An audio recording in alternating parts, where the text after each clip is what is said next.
As always, before I speak on these debates, I reached out to people on social media, and it should be no surprise that there are many people wanting to share their story of what happened to their lost cat, whether the cat came home, whether the cat was found, whether the cat is still missing in action somewhere, not knowing what's happened. And I remember when my own cat went missing, the fantastically named Bumble Snarf, after Bumblebees from Transformers and Snarf from Thundercats, obviously, went missing, and sadly was only found much later.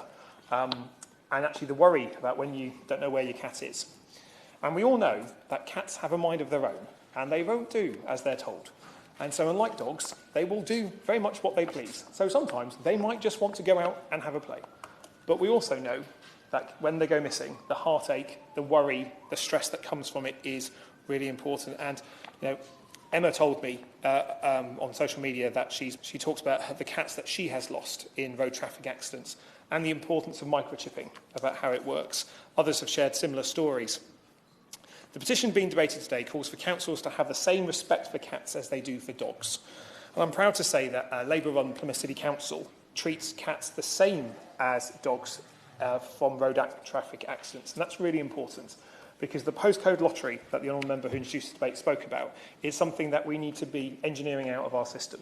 But we also need to make sure that those councils have a consistent application of that, especially when there's multi-tiered councils or when there's a borough boundary, because as politicians we can recognise the borough boundaries, and some of us can recognise the boundaries between wards and even polling districts. But for the vast majority of people, they live in a community. One thing I've discovered since being elected 2 years ago is that the public really want animal welfare properly enforced, with proper rules, properly funded. And I think the point the honourable lady makes is well put in that respect.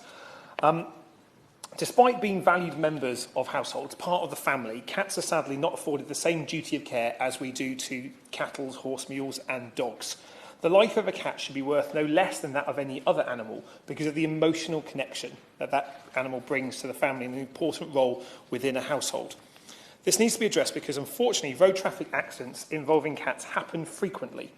Cats, as we know, sometimes misjudge the distance and speed of oncoming vehicles and can be blinded by headlights at night.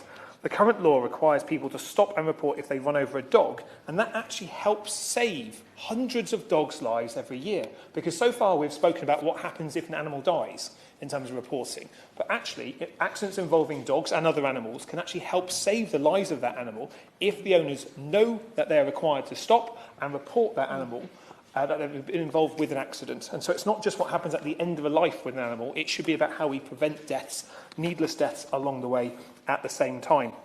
Petplan have estimated that a quarter of road accidents involving cats are fatal. That means there's a good chance that cats could survive in the other proportion if they get the urgent care that they need.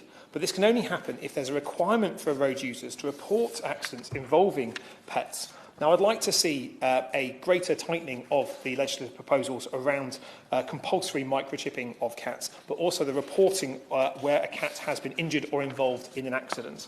There should be a requirement, I believe, for councils across the UK to follow the best practice that we've heard from a number of councils so far on scanning cats involved in road traffic accidents. Families deserve to know what has happened to their pets if they go missing.